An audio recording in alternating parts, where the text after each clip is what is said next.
ಈ ವಿಡಿಯೋನ ನಿಮ್ಮ ಮೊಬೈಲಲ್ಲಿ ಇವಾಗ ನೋಡ್ತಿದ್ದೀರಾ ಅಂತಂದ್ರೆ ಇದರ ಹಿಂದೆ ಬೇಸಿಕ್ ಆಗಿ ಕೆಲಸ ಮಾಡ್ತಾ ಇರತಕ್ಕಂಥ ಬಿಸ್ನೆಸ್ ಅಥವಾ ಇಂಡಸ್ಟ್ರಿ ಅಂತ ಹೇಳ್ಬೋದು ಇನ್ಫಾರ್ಮೇಶನ್ ಟೆಕ್ನಾಲಜಿ ಅಥವಾ IT ಇಂಡಸ್ಟ್ರಿ. ಸೋ ಫಾರ್ ಭಾರತದಲ್ಲಿ ಎಂಟೈರ್ ಬಿಸ್ನೆಸ್ಗಳಲ್ಲಿ ಅಂತ ಹೇಳೋದಾದ್ರೆ 7.4% ನಷ್ಟು GDP ಓವರ್ ಆಲ್ ಭಾರತದ ಎಕನಾಮಿಕ್ ಪರಿಸ್ಥಿತಿಗೆ ಈ ಇಂಡಸ್ಟ್ರಿ ಇವತ್ತಿನ ಮಟ್ಟಿಗೆ ಕಾಂಟ್ರಿಬ್ಯೂಟ್ ಮಾಡ್ತಾ ಇದೆ. ಸೊ ಹಾಗಾಗಿ ಸಖತ್ ಇಂಪಾರ್ಟೆಂಟ್ ರೋಲ್ ಅನ್ನ ಪ್ಲೇ ಮಾಡುತ್ತೆ ಅಂತ ಹೇಳ್ಬೋದು ಎಂಟೈರ್ ಬಿಸ್ನೆಸ್ ಪರ್ಸ್ಪೆಕ್ಟಿವ್ಸ್ ಅಲ್ಲಿ ಅಂತ ಹೇಳೋದಾದ್ರೆ ಭಾರತದ ಲೆವೆಲ್ ಅಲ್ಲಿ. ಇದೇ ಎಕ್ಸಾಕ್ಟ್ ಇಂಡಸ್ಟ್ರಿಯ ಬಗ್ಗೆ ಇವತ್ತಿನ ವಿಡಿಯೋ ಮೂಲಕ ನಾನು ಮಾತಾಡಕ್ಕೆ ಹೋಗ್ತಾ ಇದ್ದೀನಿ. ಬರೀ ಇಂಡಸ್ಟ್ರಿ ಅಲ್ಲ, ಇದರಲ್ಲಿ ಇರ್ತಕ್ಕಂತಹ ಟಾಪ್ 2 ಕಂಪನೀಸ್ಗಳು ಹಾಗೆ ಆ 2 ಕಂಪನೀಸ್ಗಳ ಕೇಸ್ ಸ್ಟಡಿಯನ್ನು ಕೂಡ ಈ ವಿಡಿಯೋ ಮೂಲಕ ನಾನು ಪ್ರೆಸೆಂಟ್ ಮಾಡಕ್ಕೆ ಹೋಗ್ತಾ ಇದ್ದೀನಿ. ಲಾಸ್ಟ್ ವರೆಗೂ ನೋಡಿ, ಸುಮಾರು ವಿಷಯಗಳು ನಿಮಗೆ ಕಲಿಯಲಿಕ್ಕೆ ಸಿಗುತ್ತೆ.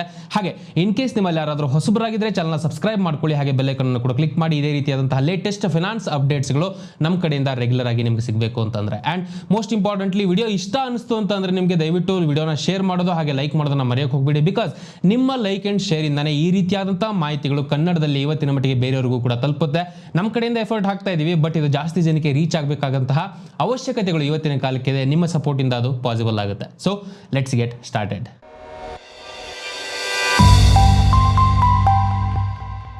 ಮೊದಲನೇದಾಗಿ ಆಸ್ ಅನ್ ಇಂಡಸ್ಟ್ರಿ ಅಂತ ಹೇಳೋದಾದ್ರೆ ಏನೇನೆಲ್ಲ ಬದಲಾವಣೆಗಳಾಗ್ತಿದೆ ಅನ್ನೋದನ್ನ ಅರ್ಥ ಮಾಡ್ಕೊಳ್ಳೋದು ತುಂಬಾ ಇಂಪಾರ್ಟೆಂಟ್ ಆಗಿರುತ್ತೆ. ಇವತ್ತಿನ ಕಾಲಕ್ಕೆ ಅಂತ ಹೇಳೋದಾದ್ರೆ IT industry most happening industry ಅಂತ ಹೇಳ್ಬೋದು. ಬಿಕಾಸ್ ಸುಮಾರು ಕಾರಣಗಳಿದೆ ಇದರ ಹಿಂದೆ, ಬಟ್ ಮೇನ್ ಪಾಯಿಂಟ್ಸ್ಗಳನ್ನ ಅರ್ಥ ಮಾಡ್ಕೊಳ್ತಾ ಹೋಗೋಣ. ಇವತ್ತಿನ ಕಾಲಕ್ಕೆ ಸ್ಪೆಸಿಫಿಕಲಿ ಹೇಳಬೇಕು ಅಂತಂದ್ರೆ $, ಸೆಪ್ಟೆಂಬರ್ 2022 ಆದ್ಮೇಲೆ ತುಂಬಾನೇ ಗ್ರೋತ್ ಕಂಡಿದೆ. $, ಗ್ರೋತ್ ಕಂಡಿದೆ ಅಂದ್ರೆ ಏನರ್ಥ?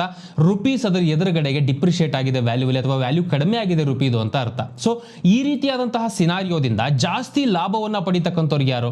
ನಮ್ಮ ಭಾರತದಿಂದ ಬೇರೆ ಇಂಟರ್ನ್ಯಾಷನಲ್ ಟ್ರೇಡ್ಸ್ಗಳನ್ನ ಯಾರು ಮಾಡ್ತಾ ಇರ್ತಾರೋ ಅಂದ್ರೆ ವಸ್ತುಗಳನ್ನ ರಫ್ತು ಮಾಡ್ತಕ್ಕಂಥವ್ರಿಗೆ ಜಾಸ್ತಿ ಇದರಿಂದ ಲಾಭ ಸಿಗುತ್ತೆ.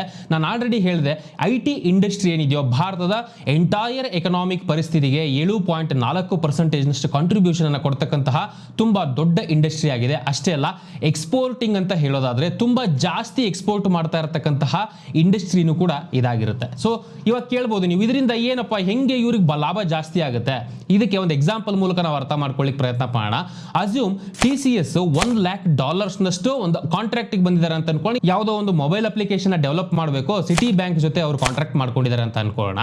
ಸೊ ಇಲ್ಲಿ ಡಾಲರ್ ವ್ಯವಹಾರಗಳು ನಡೀತಾ ಇರೋದು. ಫಾರ್ ಎಕ್ಸಾಂಪಲ್ ಇವತ್ತಿನ ಕಾಲಕ್ಕೆ 1 ಲಕ್ಷ ಅಂತಂದ್ರೆ ಎಷ್ಟಪ್ಪ? 80 ಲಕ್ಷದ ಡೀಲ್ ಅಂತ ಅನ್ನೋದಾದ್ರೆ, ನೆಕ್ಸ್ಟ್ ಇವರು ಅಮೌಂಟ್ ನ ರಿಸೀವ್ ಮಾಡ್ಕೊಳ್ತಕ್ಕಂಥ ಸಮಯದಲ್ಲಿ ಅಥವಾ ಅಮೌಂಟ್ ಟ್ರಾನ್ಸಾಕ್ಟ್ ಆಗ್ತಕ್ಕಂಥ ಸಮಯದಲ್ಲಿ $82 ಏನಾದ್ರೂ ಹೋಯ್ತು ಅಂತಂದ್ರೆ $1 ಬೆಲೆ, ಏನೂ ಮಾಡದೇನೆ TCS 2.5% ನಷ್ಟು ಎಕ್ಸ್ಟ್ರಾ ಲಾಭವನ್ನ ಇದರಲ್ಲಿ ಗಳಿಸುತ್ತೆ.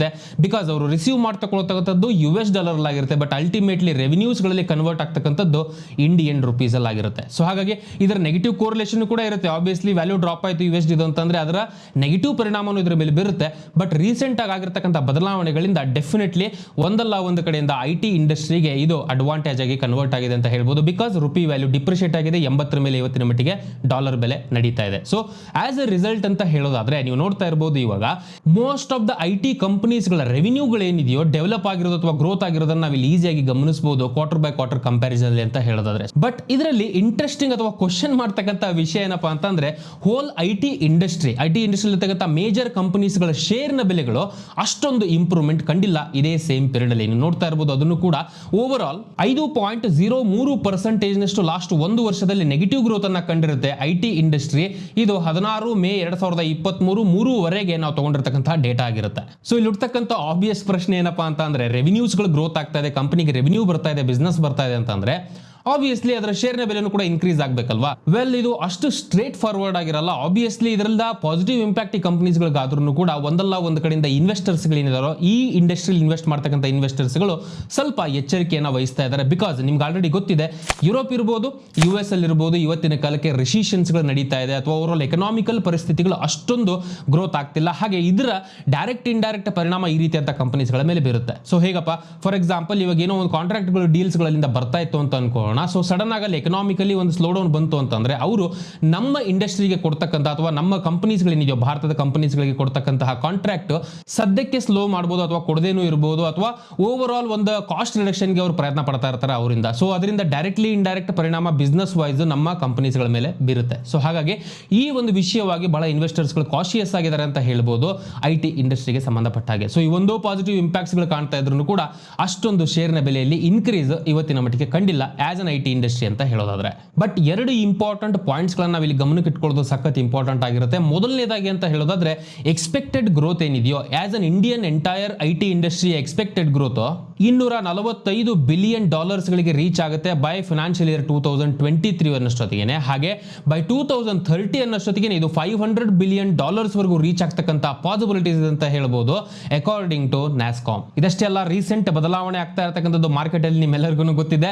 ಆರ್ಟಿಫಿಷಿಯಲ್ ಇಂಟೆಲಿಜೆನ್ಸ್ ಇರ್ಬೋದು, ಮಷಿನ್ ಲರ್ನಿಂಗ್ಸ್ ಗಳಿರ್ಬೋದು, ಬ್ಲಾಕ್ ಚೈನ್ ಟೆಕ್ನಾಲಜೀಸ್ ಗಳಿರ್ಬೋದು, ಹೊಸ ಟೆಕ್ನಾಲಜೀಸ್ ಗಳು ಇವಾಲ್ವ್ ಆಗ್ತಾ ಇದೆ. ಇದ್ರ ರಿಲೇಟೆಡ್ ಆಲ್ರೆಡಿ ಸುಮಾರು ಕಂಪನೀಸ್ಗಳು ನಮ್ಮ ದೇಶದಲ್ಲಿ ಆಲ್ರೆಡಿ ಕೆಲಸ ಮಾಡ್ತಾ ಇದೆ ಇದ್ರ ರಿಲೇಟೆಡ್. ಸೊ ಆಬ್ವಿಯಸ್ಲಿ ಬರ್ತಕ್ಕಂಥ ದಿನಗಳಲ್ಲಿ ಆಸ್ ಅ ಸ್ಕೋಪ್ ಅಂತ ಹೇಳೋದಾದ್ರೆ ಇಂಡಸ್ಟ್ರಿಗೆ ತುಂಬಾನೇ ಒಂದು ಬೆಳವಣಿಗೆಯ ಸ್ಕೋಪ್ ಅಂತೂ ಒಂದಲ್ಲ ಒಂದ್ ಕಡೆಗೆ ಇದ್ದೇ ಇದೆ. ಹಾಗೆ ರೀಸೆಂಟ್ ದಿನಗಳ ನ್ಯೂಸ್ ಪ್ರಕಾರ ಫೈನಲ್ ಕ್ವಾರ್ಟರ್ 2022 ಲಾಸ್ಟ್ ಕ್ವಾರ್ಟರ್ ಅಲ್ಲಿ ಯುರೋಪ್ ಕೂಡ ಸ್ಲೈಟ್ ಗ್ರೋತ್ ಅನ್ನ ಕಂಡಿರೋದನ್ನ ನಾವು ರೀಸೆಂಟ್ ದಿನಗಳಲ್ಲಿ ಗಮನಿಸಬಹುದಾಗಿರುತ್ತೆ. So all in all short term ಅಲ್ಲಿ ಸ್ವಲ್ಪ ಇಂಪ್ಯಾಕ್ಟ್ ಗಳು ಇಂಡಸ್ಟ್ರಿ ಮೇಲೆ ಬೀಳ್ತಾ ಇದ್ರು ಕೂಡ in terms of the share price. But ಬರ್ತಕ್ಕಂತಹ ದಿನಗಳಲ್ಲಿ ಆಸ್ ಅನ್ ಇಂಡಸ್ಟ್ರಿ ಇದು ಚೇತರಿಸಿಕೊಳ್ಳಬಹುದು ಅನ್ನೋ ನಿರೀಕ್ಷಣೆಗಳು ಸುಮಾರು ಕಡೆಯಿಂದ ಇಲ್ಲಿ ನಮಗೆ ಕಾಣ್ಲಿಕ್ಕೆ ಸಿಗುತ್ತೆ.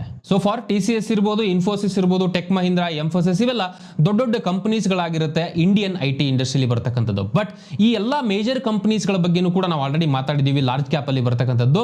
ಇವಾಗ ನಾವು ಮಾತಾಡಕ್ ಹೋಗ್ತಾ ಇರ್ತಕ್ಕಂಥದ್ದು ಎರಡು ಮೇನ್ ಕಂಪನೀಸ್ಗಳು, 30,000ದಿಂದ 1 ಲಕ್ಷ ಕೋಟಿ ಮಾರ್ಕೆಟ್ ಕ್ಯಾಪ್ ಇರ್ತಕ್ಕಂಥ ಕಂಪನೀಸ್ ಗಳು ಇದಾಗಿರುತ್ತೆ. ಅಷ್ಟೇ ಅಲ್ಲ, ಇಂಡಸ್ಟ್ರಿ ಪಿ ಅಂದ್ರೆ ಏನಪ್ಪಾ, ಪ್ರೈಸ್ ಟು ಅರ್ನಿಂಗ್ ರೇಷಿಯೋ ಅಂತ ಹೇಳ್ತೀವಿ. ಬೇಸಿಕಲಿ ಇನ್ವೆಸ್ಟರ್ ಎಕ್ಸ್ಪೆಕ್ಟೇಷನ್ ಅದು ಇಂಡಿಕೇಟ್ ಮಾಡುತ್ತೆ. ಐಡಿಯಲಿ ಈಗ ಇಂಡಸ್ಟ್ರಿ ಪಿ ಒಂದು 20 ಇದೆ ಅಂತ ಅನ್ಕೋಣ, ಕಂಪನಿಯ ಪಿ 10 ಇದೆ ಅಂತ ಅಂದ್ರೆ ಇಂಡಸ್ಟ್ರಿಗೆ ಕಂಪೇರ್ ಮಾಡಿದ್ರೆ ಕಂಪನಿ ಇನ್ನೂ ಓವರ್ ವ್ಯಾಲ್ಯೂ ಆಗಿಲ್ಲ, ಇನ್ನೂ ಕೂಡ ರೂಮ್ ಇದೆ ಬೆಳಿಲಿಕ್ಕೆ ಅನ್ನೋದನ್ನ ಇನ್ವೆಸ್ಟರ್ಸ್ ಗಳು ಗೇಜ್ ಮಾಡ್ತಾರೆ. ಆವರೇಜ್ ಆಗಿ ನೋಡ್ತೀವಿ ಅಂತಂದ್ರೆ 22ರಿಂದ 25 ಇರುತ್ತೆ P ratio I T industry ಇದು. ಸೊ ಆಬ್ವಿಯಸ್ಲಿ 22ಕ್ಕಿಂತ ಕೆಳಗಡೆಗೆ ಯಾವ ಕಂಪನಿಗಳ ಪಿ ಇದೆಯೋ ಹಾಗೆ 30,000ದಿಂದ 1 ಲಕ್ಷ ಕೋಟಿ ಮಾರ್ಕೆಟ್ ಕ್ಯಾಪ್ ಇರತಕ್ಕಂಥ ಎರಡು ಕಂಪನೀಸ್ಗಳ ಬಗ್ಗೆ ನಾನು ಇವಾಗ ಮಾತಾಡಕ್ ಹೋಗ್ತಾ ಇದ್ದೀನಿ. ಈ ಲಿಸ್ಟ್ ಅಲ್ಲಿ ಇರತಕ್ಕಂತಹ ಮೊದಲನೆಯ ಕಂಪನಿ ಟೆಕ್ ಮಹೀಂದ್ರ ಅಂತ ಹೇಳ್ಬೋದು. ಹೆಸರಲ್ಲಿದೆ, ಮಹೀಂದ್ರ ಗ್ರೂಪ್ಗೆ ಸೇರಿರ್ತಕ್ಕಂಥ ಕಂಪನಿ. 1945ರಲ್ಲಿ ಇನ್ಕಾರ್ಪೊರೇಟ್ ಆದಂತಹ ಕಂಪನಿ ಇದಾಗಿರುತ್ತೆ. ಇವತ್ತಿನ ಕಾಲಕ್ಕೆ 2,60,000ಕ್ಕಿಂತ ಜಾಸ್ತಿ ಎಂಪ್ಲಾಯೀಸ್ಗಳು ಹಾಗೆ 100 ಕಂಟ್ರೀಸ್ 100 ಕಂಟ್ರೀಸ್ಗಳನ್ನ ಡಿಫರೆಂಟ್ ದೇಶಗಳಲ್ಲೂ ಕೂಡ ಇವತ್ತಿನ ಮಟ್ಟಿಗೆ ಇವರ ಪ್ರೆಸೆನ್ಸ್ ಅನ್ನ ಈ ಕಂಪನಿ ಹೊಂದಿರುತ್ತೆ. ಇವತ್ತಿನ ಮಟ್ಟಿಗೆ ಈ ಕಂಪನಿಗೆ 40% revenue telecom industries related services ಗಳಿಂದ ಬರ್ತಾ ಇರುತ್ತೆ. ಸೊ ಐ ಟಿ ಸರ್ವಿಸಸ್ ಅಲ್ಲಿ ಟೆಲಿಕಾಂ ಇಂಡಸ್ಟ್ರಿಗೆ ಜಾಸ್ತಿ ಎಕ್ಸ್ಪೋಜರ್ ಹೊಂದಿದೆ ಅಂತ ಹೇಳ್ಬೋದು ಈ ಕಂಪನಿ. ಇದಷ್ಟೇ ಅಲ್ಲ, BFSI, ಮ್ಯಾನುಫ್ಯಾಕ್ಚರಿಂಗ್ ಹಾಗೆ ರಿಟೇಲ್ ಇಂಡಸ್ಟ್ರಿಗೂ ಕೂಡ ಇವರ ಸರ್ವಿಸಸ್ ಅನ್ನ ಈ ಕಂಪನಿ ಇವತ್ತಿನ ಮಟ್ಟಿಗೆ ಕೊಡ್ತಾ ಇದೆ. ಹಾಗೆ ಈ ಕಂಪನಿಯ ಬಿಸ್ನೆಸ್ ಪರ್ಸ್ಪೆಕ್ಟಿವ್ ಅಲ್ಲಿ ಅಂತ ಹೇಳೋದಾದ್ರೆ ನಾನು ಆಲ್ರೆಡಿ ಹೇಳಿದೆ 40% ಎಕ್ಸ್ಪೋಜರ್ ಟೆಲಿಕಾಂ ಇಂಡಸ್ಟ್ರಿಗೆ ಇರುತ್ತೆ ಅಂತ ಹೇಳ್ಕೊಂಡು ತುಂಬಾ ಇಂಪಾರ್ಟೆಂಟ್ ಪಾಯಿಂಟ್ ಆಗುತ್ತೆ ಇದು. ಬಿಕಾಸ್ ಇವತ್ತಿನ ಕಾಲಕ್ಕೆ US ಅಲ್ಲಿ ನಡೀತಾ ಇರತಕ್ಕಂತಹ ಸರಣಿ ಬ್ಯಾಂಕ್ಗಳ ಕುಸಿತಗಳಿರಬಹುದು, ಅಷ್ಟೇ ಅಲ್ಲ ಸುಮಾರು ಬೇರೆ ದೊಡ್ಡ ಕಂಟ್ರೀಸ್ ಗಳಲ್ಲಿ ಆಗ್ತಾ ಇರತಕ್ಕಂತಹ ರೆಸಿಷನ್ಸ್ ಗಳು, ಎಕನಾಮಿಕ್ ಸ್ಲೋಡೌನ್ಸ್ ಗಳು ಐ ಟಿ ಇಂಡಸ್ಟ್ರಿಗೆ ಡೈರೆಕ್ಟ್ ಆಗಿ ಪರಿಣಾಮಗಳನ್ನ ಬೀರ್ತಾ ಇದೆ. ಬಟ್ ಈ ಕೇಸಲ್ಲಿ ಜಾಸ್ತಿ ಎಕ್ಸ್ಪೋಜರ್ ಇವ್ರದ್ದು ಟೆಲಿಕಾಂ ಇಂಡಸ್ಟ್ರಿಗೆ ಇರೋದ್ರಿಂದ ಟೆಲಿಕಾಂ ಇಂಡಸ್ಟ್ರಿಯ ಬಯಾಸ್ ಗಳೇನಿದೆಯೋ ಪಾಸಿಟಿವ್ ಇರುತ್ತೆ ಅಂತ ಹೇಳ್ಬೋದು. ಬಿಕಾಸ್ 5G ಇವಾಲ್ವ್ ಆಗ್ತಾ ಇದೆ, ಹಾಗೆ ಹೊಸ ಟೆಕ್ನಾಲಜೀಸ್ ಗಳು ಇನ್ವಾಲ್ವ್ ಆಗ್ತಾ ಇದೆ. ಇವತ್ತಿನ ಕಾಲಕ್ಕೆ ಸಖತ್ competitive industry, at the same time ಬೆಳವಣಿಗೆ ಎಕ್ಸ್ಪೆಕ್ಟೆಡ್ ಇರತಕ್ಕಂತಹ ಒಂದು ಇಂಡಸ್ಟ್ರಿ ಟೆಲಿಕಾಂ ಇಂಡಸ್ಟ್ರಿ ಆಗಿರುತ್ತೆ. ಇದಕ್ಕೆ ಜಾಸ್ತಿ ಇವರು ಎಕ್ಸ್ಪೋಜರ್ ಹೊಂದಿರತಕ್ಕಂಥದ್ದು ಈಗ ಸದ್ಯಕ್ಕೆ ಇರತಕ್ಕಂತಹ ಒನ್ ಆಫ್ ದ ಅಡ್ವಾಂಟೇಜಸ್ ಅಂತ ಹೇಳ್ಬೋದು ಈ ಕಂಪನಿಗೆ. ಇವಾಗ ಈ ಕಂಪನಿಯ 3 ಇಂಪಾರ್ಟೆಂಟ್ ಗ್ರೋತ್ ಗೆ ಸಂಬಂಧಪಟ್ಟಿರತಕ್ಕಂತಹ ಆಸ್ಪೆಕ್ಟ್ಸ್ ಗಳನ್ನ ಅರ್ಥ ಮಾಡ್ಕೊಳ್ಳೋ ಅಥವಾ ಗ್ರೋತ್ ಲಿವರ್ಸ್ ಅಂತ ಹೇಳ್ತಾರೆ ಇದಕ್ಕೆ. ಮೊದಲನೇದಾಗಿ ಬರ್ತಕ್ಕಂಥದ್ದು ಕಮ್ಯುನಿಕೇಶನ್, ಮೀಡಿಯಾ ಹಾಗೆ ಎಂಟರ್ಟೈನ್ಮೆಂಟ್. ಈ ಸೆಗ್ಮೆಂಟ್ಸ್ ಗಳಿಗೆ ಸಂಬಂಧಪಟ್ಟ ಹಾಗೆ ಕಂಪನಿ ಆಲ್ರೆಡಿ ಎಕ್ಸ್ಪರ್ಟೀಸ್ ಗಳನ್ನ ಹೊಂದಿದೆ ಅಂತ ಹೇಳ್ಬೋದು. ಇವತ್ತಿನ ಕಾಲಕ್ಕೆ ಸದ್ಯಕ್ಕೆ ಈ ಕಂಪನಿಗೆ ಇರತಕ್ಕಂಥ one of the growth levers ಇದಾಗಿರುತ್ತೆ. ಇನ್ನ ಎರಡನೆಯ ಮೇನ್ ಪಾಯಿಂಟ್ ಅಂತ ಹೇಳ್ಬೋದು PNP business, product and platform business ಅಂತ ಹೇಳ್ತಾರೆ. So basically in simple words ಅಲ್ಲಿ ಹೇಳ್ಬೇಕಪ್ಪ ಅಂತಂದ್ರೆ ಈಗ ಒಂದು ಯಾವುದೋ ದೊಡ್ಡ ಕಂಪನಿ ಇದೆ, ಸಿಕ್ಕಾಪಟ್ಟೆ ಜನಗಳು ಕೆಲಸ ಮಾಡ್ತಾ ಇದಾರೆ ಅಂತಂದಾಗ ಮುಂಚೆ ಆದ್ರೆ ಕಂಪನೀಸ್ಗಳು ಎಲ್ಲಾ ಓವರ್ ಆಲ್ ಈಗ ಸ್ಯಾಲರಿ ಇರ್ಬೋದು, HR ಇರ್ಬೋದು, ಎಷ್ಟೋ ವಿಷಯಗಳು ನಡೀತಾ ಇರುತ್ತೆ, ಎಲ್ಲಾ ಪ್ರೋಸೆಸ್ ಗಳನ್ನ ಇನ್ ಹೌಸ್ ಮ್ಯಾನೇಜ್ ಮಾಡ್ತಾ ಇದ್ರು. ಬಟ್ ಇತ್ತೀಚಿನ ಕಂಪನೀಸ್ ಗಳು ಏನ್ ಮಾಡ್ತಾ ಇದೆ, ಹೊರಗಡೆಗೆ ಒಬ್ಬ ಔಟ್ಸೋರ್ಸಿಂಗ್ ಕೊಟ್ಬಿಡ್ತಾರೆ. ಹೊರಗಡೆ ಇರ್ತಕ್ಕಂಥ ಒಂದು ಪರ್ಟಿಕ್ಯುಲರ್ ಯೂನಿಟ್ ಅದನ್ನೆಲ್ಲ ಹ್ಯಾಂಡಲ್ ಮಾಡ್ತಾ ಇರುತ್ತೆ. ಅದಕ್ಕೆ ಒಂದು ಸರ್ಟನ್ AMCನೋ ಅಥವಾ ಕಾಂಟ್ರಾಕ್ಟ್ ಕೊಟ್ಬಿಟ್ಟು ಅವ್ರ ಜೋಡಿ ಇವರು ಮ್ಯಾನೇಜ್ ಮಾಡ್ತಾ ಇರ್ತಾರೆ. ಸೊ ಆ ರೀತಿಯಾದಂತಹ ವಿಷಯದಲ್ಲೂ ಕೂಡ ಕಂಪನಿ ಇವತ್ತಿನ ಮಟ್ಟಿಗೆ ತನ್ನ ಸರ್ವಿಸ್ ಅನ್ನ ಕೊಡ್ತಾ ಇದೆ. ಸದ್ಯಕ್ಕೆ ಈ PNP ಮಾಡೆಲ್ ಇಂದ $450 ಮಿಲಿಯನ್ ನಷ್ಟು ಬಿಸ್ನೆಸ್ ಅನ್ನ ಈ ಕಂಪನಿ ತನ್ನದಾಗಿಸ್ಕೊಳ್ತಾ ಇದೆ. ಬಟ್ ಇವತ್ತಿನ ಕಾಲದ ಬದಲಾವಣೆಗಳನ್ನ ಗಮನದಲ್ಲಿ ಇಟ್ಕೊಂಡು ಈ ಕಂಪನಿ ಬರ್ತಕ್ಕಂಥ ದಿನಗಳಲ್ಲಿ ಅಂದ್ರೆ 3 ವರ್ಷದಲ್ಲಿ ಇದನ್ನ $1 ಬಿಲಿಯನ್ ವರೆಗೂ ನಾವು ರೀಚ್ ಮಾಡ್ತೀವಿ ಅನ್ನೋ ಒಂದು ಎಕ್ಸ್ಪೆಕ್ಟೇಷನ್ಸ್ ಗಳನ್ನು ಕೂಡ ಈ ಕಂಪನಿ ಹೊಂದಿರುತ್ತೆ. ಸದ್ಯಕ್ಕೆ ಇದು ಕೂಡ one of the major strength point ಅಂತ ಹೇಳ್ಬೋದು ಈ ಕಂಪನಿಗೆ. ಹಾಗೆ ಮೂರನೆಯ ಮುಖ್ಯ ಪಾಯಿಂಟ್ ಅಂತ ಹೇಳ್ಬೋದು, ಮಾರ್ಜಿನ್ಸ್ ಗಳಲ್ಲೂ ಕೂಡ ಗ್ರೋತ್ ಕಂಡು ಬರ್ಬೋದು ಬರ್ತಕ್ಕಂಥ ದಿನಗಳಲ್ಲಿ. ಒಂದು ಎಕ್ಸ್ಪೆಕ್ಟೇಷನ್ಸ್ ಗಳು ಟೆಕ್ ಮಹೀಂದ್ರ ಮೇಲೆ ಇರುತ್ತೆ. ನೀವು ನೋಡ್ತಾ ಇರಬಹುದು, ನೊಮುರಾ ರಿಪೋರ್ಟ್ ಪ್ರಕಾರ ಟೆಕ್ ಮಹೀಂದ್ರ ರೆವಿನ್ಯೂಸ್ ಗಳು ಬರ್ತಕ್ಕಂಥ ದಿನಗಳಲ್ಲಿ ವರ್ಷದಲ್ಲಿ, ಸೊ ನೆಕ್ಸ್ಟ್ 3 ವರ್ಷದಲ್ಲಿ 10% ಗ್ರೋತ್ ಅಲ್ಲಿ ಬೆಳಿಬಹುದು ಅನ್ನೋ ಒಂದು ಎಕ್ಸ್ಪೆಕ್ಟೇಷನ್ಸ್ ಇರುತ್ತೆ. ವೆರಿನ್ ಪ್ರೆಸೆಂಟ್ ಸಿಚುವೇಶನ್ ಅಲ್ಲಿ ಅಂದ್ರೆ ಫಿನಾನ್ಷಿಯಲ್ 2023 ಸ್ನ್ಯಾಪ್ ಶಾಟ್ ನಾವು ನೋಡ್ತೀವಿ ಅಂತಂದ್ರೆ ಇಯರ್ ಆನ್ ಇಯರ್ ಬೇಸಿಸ್ ಅಲ್ಲಿ 10% ಗ್ರೋತ್ ಅನ್ನ ಆಲ್ರೆಡಿ ರೆವಿನ್ಯೂ ಅಲ್ಲಿ ಈ ಕಂಪನಿ ಕಂಡಿರುತ್ತೆ. ಹಾಗೆ ಟೆಕ್ ಮಹೀಂದ್ರಾವನ್ನ ಟೆಲಿಫೋನಿಕಾ ಅನ್ನೋ ಒಂದು ಕಂಪನಿ, ಬೇಸಿಕಲಿ ಟೆಲಿಕಮ್ಯುನಿಕೇಶನ್ ಅಲ್ಲಿ one of the biggest service providers ಇವರಾಗಿರ್ತಾರೆ. ಸೊ ಇವರು ಈ ಕಂಪನಿಯನ್ನ ಸ್ಟ್ರಾಟಜಿಕ್ ಕಂಪನಿಯಾಗಿ ತಗೊಂಡಿದ್ದಾರೆ, ಆಪರೇಷನಲ್ ಸಪೋರ್ಟ್ ಸಿಸ್ಟಮ್ ಅನ್ನ ಎಂಡ್ ಟು ಎಂಡ್ ಲೆವೆಲ್ ಅಲ್ಲಿ ಬಿಲ್ಡ್ ಮಾಡಲಿಕ್ಕೆ. ಹಾಗೆ ರೀಸೆಂಟ್ ಸುದ್ದಿಗಳ ಪ್ರಕಾರ digital wellness and health technology ಕಂಪನಿಯ ಜೊತೆ ಈ ಕಂಪನಿ ಕೈಗೂಡಿಸಿರುತ್ತೆ. ಮಲ್ಟಿ ಇಯರ್ ಪಾರ್ಟ್ನರ್ಶಿಪ್ ಇದಾಗಿರುತ್ತೆ ಇನ್ ಟರ್ಮ್ಸ್ ಆಫ್ ಈಗ ಆ ಕಂಪನಿಯ ಬ್ಯಾಕ್ ಆಫೀಸ್ ಅಲ್ಲಿ ಮೆಡಿಕಲ್ ಆಪರೇಷನ್ಸ್ ಗಳಿರ್ಬೋದು, ಕ್ಯಾಪ್ಚರಿಂಗ್ ಬೆಟರ್ ಕ್ಯಾಪ್ಚರಿಂಗ್ ಇರಬಹುದು, ಹಾಗೆ delivering quality health information across digital landscape ಕೊಡಬೇಕು ಅನ್ನೋ ಉದ್ದೇಶವಾಗಿ ಈ ಕಂಪನಿ ಅವ್ರ ಜೊತೆ ಕೈಗೂಡಿಸಿರುತ್ತೆ ಇವತ್ತಿನ ಕಾಲಕ್ಕೆ. ಇದಷ್ಟೇ ಅಲ್ಲ, south east Asian statutory authority ಏನಿದೆಯೋ ಟೆಕ್ ಮಹೀಂದ್ರಾವನ್ನ ಸೆಲೆಕ್ಟ್ ಮಾಡಿರ್ತಾರೆ ಎಂಡ್ ಟು ಎಂಡ್ ಪ್ಲಾಟ್ಫಾರ್ಮ್ ಅನ್ನ ಡೆವಲಪ್ ಮಾಡಲಿಕ್ಕೆ ರಿಲೇಟೆಡ್ ಟು ಪ್ರಾಪರ್ಟಿ ಟ್ರಾನ್ಸಾಕ್ಷನ್ಸ್.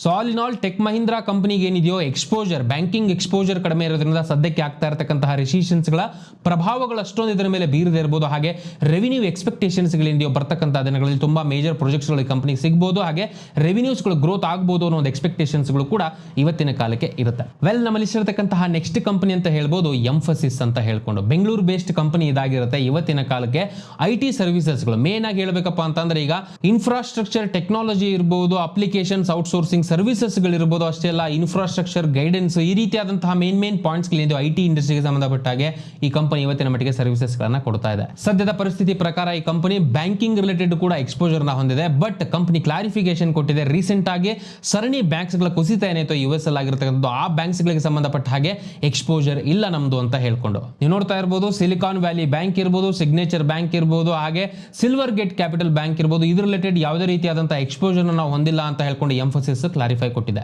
ಹೊರಗಡೆ ದೇಶದ ವಿಚಾರಗಳಿಂದ ಸುಮಾರು ರೀತಿಯಾದಂತಹ ಇಂಪ್ಯಾಕ್ಟ್ಸ್ ಗಳಾದ್ರೂ ಕೂಡ 9.7% ರೆವಿನ್ಯೂ ಅಲ್ಲಿ ಕಂಪನಿ ಗ್ರೋತ್ ಕಂಡಿರುತ್ತೆ. ನೀವು ನೋಡ್ತಾ ಇರಬಹುದು ಇಲ್ಲಿ ಫಿನಾನ್ಷಿಯಲ್ 2023 ರಿಸಲ್ಟ್ ಪ್ರಕಾರ ಅಂತ ಹೇಳೋದಾದ್ರೆ ಓವರ್ ಆಲ್ ಆಪರೇಟಿಂಗ್ ಪ್ರಾಫಿಟ್ಸ್ ಗಳ wise 6.7% year on year growth ಕಂಡಿರುತ್ತೆ. At the same time revenue 9.7% growth ಆಗಿರೋದನ್ನ ನಾವಿಲ್ಲಿ ಗಮನಿಸಬಹುದು.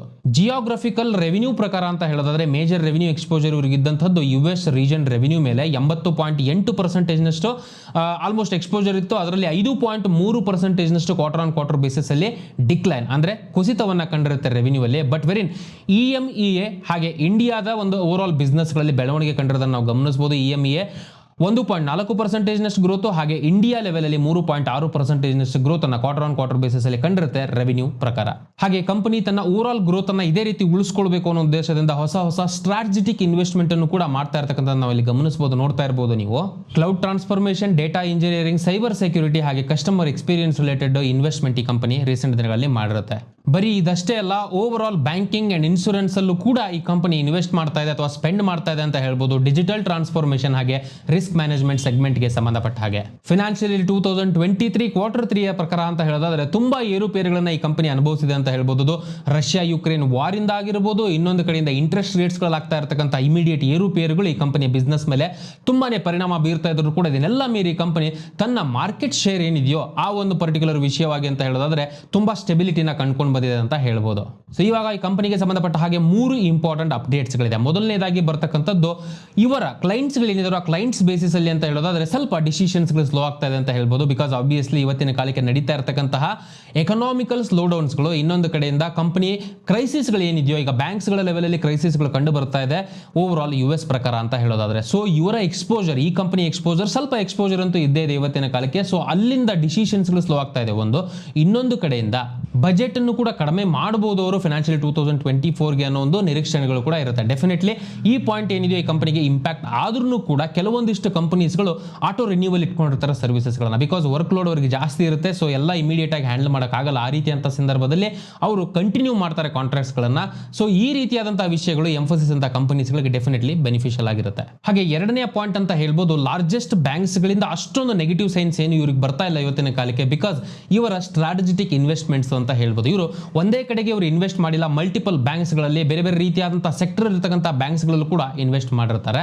ಎಕ್ಸಾಂಪಲ್ ಹೇಳಬೇಕಪ್ಪ ಅಂತಂದ್ರೆ JP Morgan ಕೂಡ ಇವರಿಗೆ ಕ್ಲೈಂಟ್ ಆಗಿರ್ತಾರೆ. ಇವರು ಯಾವುದೇ ರೀತಿಯಾದಂತಹ ಇನ್ಕ್ರೀಸ್ ಅನ್ನ ಇಟ್ಕೊಂಡಿಲ್ಲ budget wise, tech related budget wise ಅಂತ ಹೇಳೋದಾದ್ರೆ. ಬಟ್ ಇನ್ನೊಂದು ಕಡೆಯಿಂದ ಸಿಟಿ ಗ್ರೂಪ್ಸ್ ಇರ್ಬೋದು, ವೆಲ್ ಫಾರ್ಗೋ ಇರ್ಬೋದು, ಇವರೆಲ್ಲ 5% 6%, 7% 8% ರೆಸ್ಪೆಕ್ಟಿವ್ಲಿ ಹೇಳಬೇಕಪ್ಪ ಅಂತಂದ್ರೆ ಇಷ್ಟು ಅಮೌಂಟ್ ಅನ್ನ ಟೆಕ್ ರಿಲೇಟೆಡ್ ಬಜೆಟ್ ಅನ್ನ ಇಟ್ಕೊಂಡಿದ್ದಾರೆ. ಸೊ ಇದ್ರ ಪ್ರಕಾರ ಅಂತ ಹೇಳೋದಾದ್ರೆ ರೆವಿನ್ಯೂ ಪೈಪ್ ಲೈನ್ ಏನಿದೆಯೋ ಅಥವಾ ಇವ್ರಿಗೆ ಬರ್ತಕ್ಕಂತಹ ಆರ್ಡರ್ ಬುಕ್ ವೈಸ್ ಸ್ಟ್ರಾಂಗ್ ಆಗಿ ಕಾಣಿಸ್ತಾ ಇದೆ ಎಂಫೋಸಿಸ್.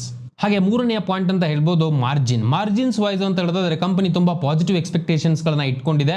ಸೊ ಎಲ್ಲ ಇವತ್ತಿನ ಕಾಲಕ್ಕೆ ಸುಮಾರು ವಿಷಯಗಳು ನಡೀತಾ ಇದೆ, ಬಟ್ ಇದೆಲ್ಲ ಶಾರ್ಟ್ ಟರ್ಮ್ ಆಗ್ತಾ ಇರತಕ್ಕಂಥದ್ದು ಅಂತ ಕಂಪನಿ ಹೇಳ್ತಾ ಇದೆ. ಓವರ್ ಆಲ್ ಕಂಪನಿಯ ಮ್ಯಾನೇಜ್ಮೆಂಟಿನ ಪ್ರಕಾರ ಬುಲ್ಲಿಶ್ ವ್ಯೂವನ್ನೇ ಇಟ್ಕೊಂಡಿದ್ದಾರೆ ಇವರ ಎಂಟೈರ್ ಬಿಸ್ನೆಸ್ ಮೇಲೆ. ಹಾಗೆ ಇವರ ಎಂಟೈರ್ ಪ್ರಪೋಸಲ್ಸ್ ಕೂಡ ಈ ಔಟ್ಲೈನ್ಸ್ ಗಳ ಮೇಲೆ ಡಿಫೈನ್ ಆಗುತ್ತೆ. ನೋಡ್ತಾ ಇರಬಹುದು ನೀವು, ಸ್ಟ್ರಾಂಗ್ ಆರ್ಡರ್ ಬುಕ್ ಹಾಗೆ ರೆವಿನ್ಯೂ ಪೈಪ್ಲೈನ್ಸ್ ಗಳು ಬರ್ತಕ್ಕಂಥ ದಿನಗಳಲ್ಲಿ at the same time growth ಹಾಗೆ ಇನ್ಕ್ರೀಸಿಂಗ್ ಎಫಿಷಿಯನ್ಸಿ ಮೇಲೆ ಜಾಸ್ತಿ ಫೋಕಸ್ ಅನ್ನ ಇವರು ಮಾಡ್ತಾ ಇದ್ದಾರೆ. ಹಾಗೆ ಕೀ ಇಂಡಸ್ಟ್ರಿ ಟ್ರೆಂಡ್ಸ್ ಗಳು, ಕ್ಲೌಡ್ ಟ್ರಾನ್ಸ್ಫಾರ್ಮೇಶನ್ ಹಾಗೆ ಕನ್ಸಾಲಿಡೇಷನ್ ರಿಲೇಟೆಡ್ ಕಂಪನಿ ಆಲ್ರೆಡಿ ಕೆಲಸ ಮಾಡ್ತಾ ಇದೆ ಅಥವಾ ಫೋಕಸ್ ಮಾಡ್ತಾ ಇದೆ.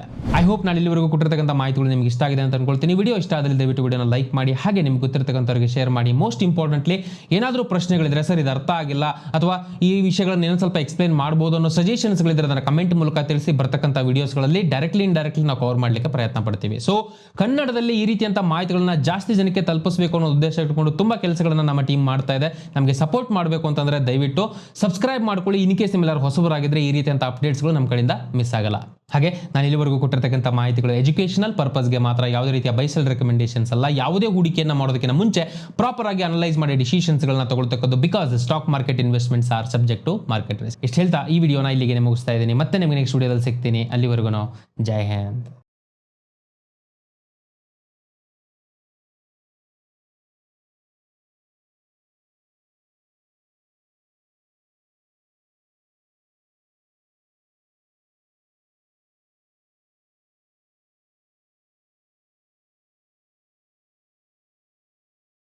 Investment in securities market are subject to market risks. Read all the related documents carefully before investing. Please read the risk disclosure documents carefully before investing in equity shares, derivatives, mutual fund, and or other instruments traded on the stock exchanges.